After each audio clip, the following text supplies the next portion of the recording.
मिलय सर्वाधार मंगलमय मंगलकर विनवान बारंबार। धन्य धन्य सद्गुरु सुखद महिमा कही न जाए। जो कछु कहूँ तुम्हारी कृपा मोते कछु न बसाए।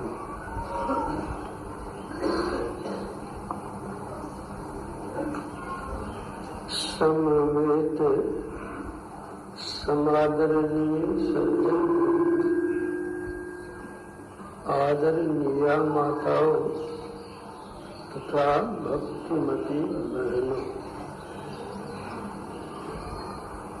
ब्रह्म वचन का विषय नहीं है, वह अनिर्वचनीय है। जो वचन का विषय नहीं है उसको कोई वचन में कैसे बांध सकता है। जो निर्विषय है उसको विषय के अंदर कोई कैसे देख सकता है। तो वास्तविक बात तो यह है कि ब्रह्म प्रवचन का विषय नहीं है, ब्रह्म अनुभूति का विषय है।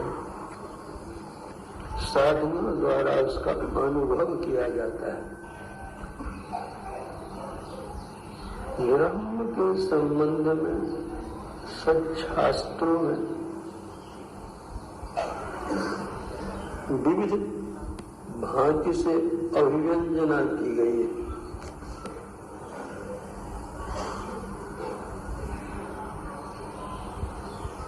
श्रीमदाद्य शंकराचार्य जी महाराज कहते हैं,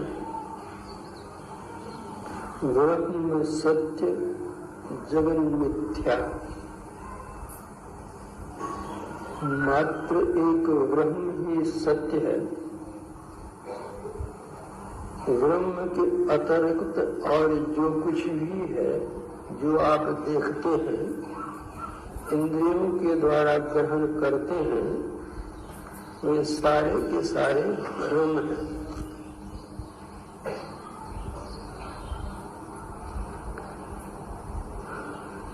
ब्रह्म का निरूपण नहीं किया जा सकता, वह स्वतः निरूपित है।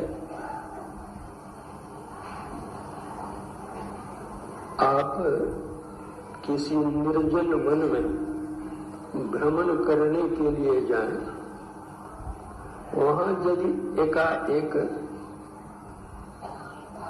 एक मूर्ति दिख पड़े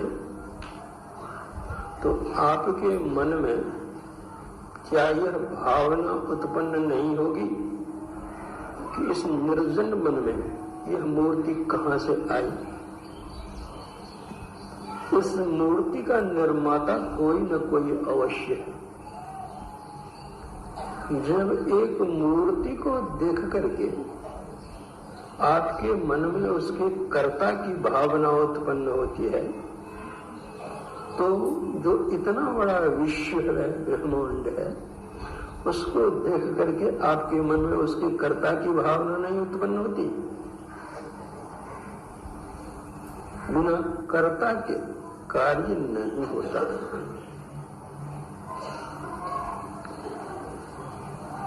संत सुंदरदास जी महाराज कहते हैं, ब्रह्म ते पुरुष और प्रकृति प्रकट भई। प्रकृति के महतत्व पुण्य अहंकार है।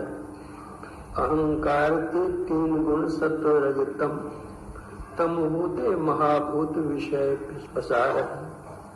रजभूते इंद्रिय 10 पृथक पृथक भई। सत्वभूते मन आदि देवता विचार है। ऐसे विचार करे शिष्य सो कहत गुरु। सुंदर कहती यह मिथ्या भ्रम जार है। गोस्वामी तुलसीदास जी महाराज ने ब्रह्म के दो रूप बतलाए हैं। अगुण सगुण दुई ब्रह्म स्वरूपा। सगुण और निर्गुण ये दोनों ही ब्रह्म के ही रूप हैं।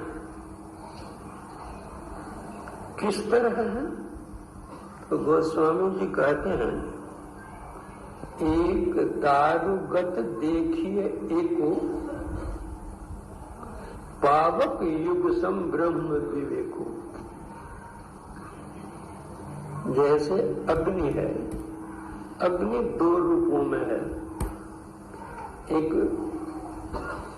बाहर हम देखते हैं इन आंखों से अग्नि को, और दूसरी अग्नि लकड़ी में भी है।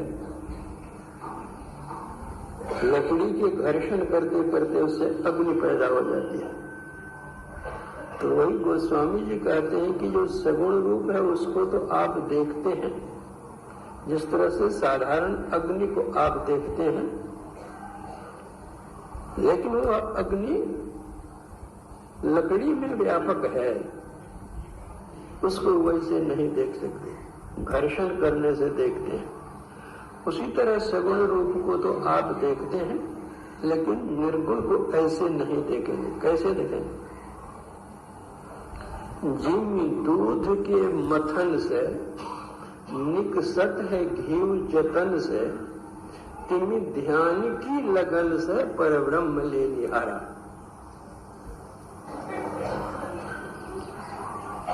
ब्रह्म के बहुत रूप बतलाए गए हैं। ब्रह्म शब्द का अर्थ होता है व्यापक। अपने अपने मंडल में जो व्यापक है वे उस मंडल का भी ब्रह्म कहलाता है। जैसे ररंग ब्रह्म, शून्य ब्रह्म, कई प्रकार के ब्रह्म हैं। हमारे गुरुदेव ने 7 प्रकार के ब्रह्मों की चर्चा की।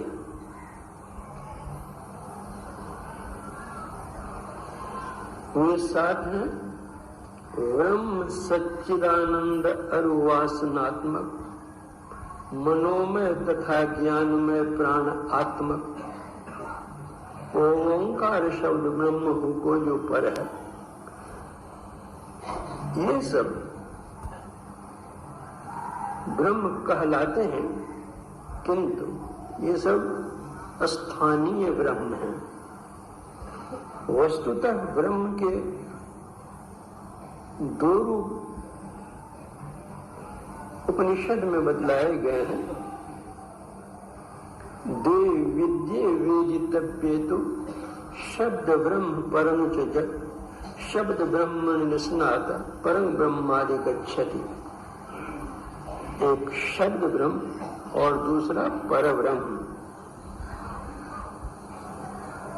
जो शब्द ब्रह्म में निष्णात हो जाता है वह पर ब्रह्म को पाता है। वही पर ब्रह्म परमात्मा है। इसी के संदर्भ में संत सुंदर दास जी ने कहा है, शब्द ब्रह्म पर ब्रह्म भली विधि जानिए, 5 तत्व गुण 3 मृषा करी मानिए। बुद्धिवंत सब संत कहे गुरु सोई रे, और ठौर सिस जाए भ्रमे जनिक कोई रे। पर ब्रह्म और अपर ब्रह्म, अपरा प्रकृति में व्यापक ब्रह्म और परा प्रकृति में भी व्यापक ब्रह्म। इन दोनों से जो परे है वह परब्रह्म परमात्मा कहलाता है। स्थूल सूक्ष्म कारण महाकारण कैवल्य के पार, गुरु महाराज की वाणी में है।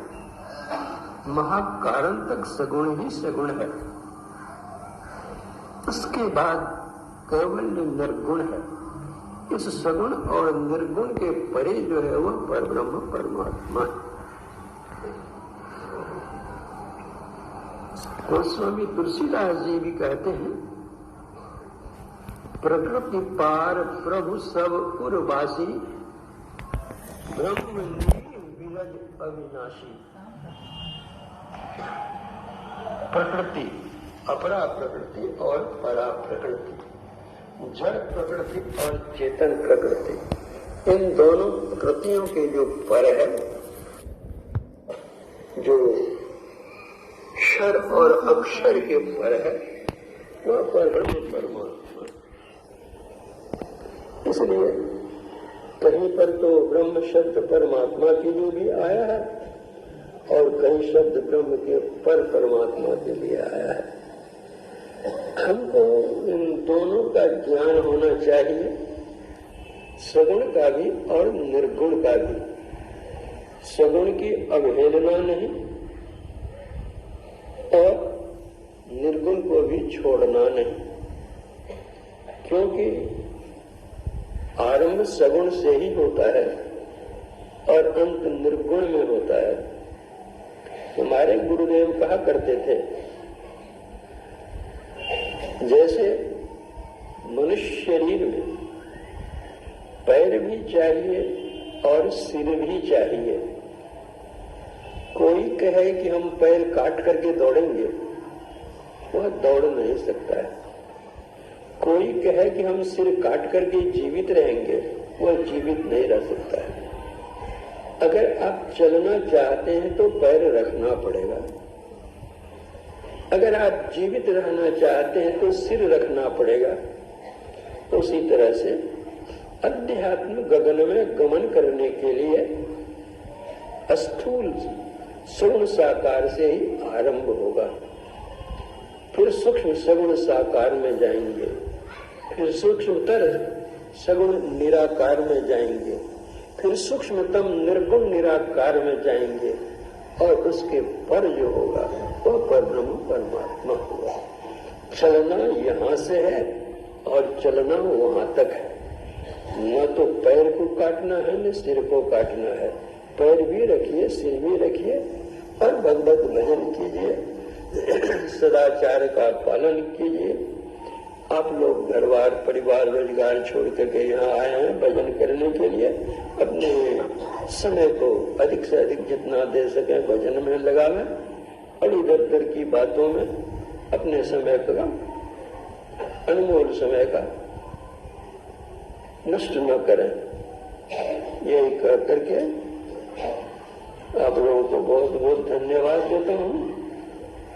और आज गुरुवार है, रविवार है, गुरु कीर्तन कहिए, चिराग होगी।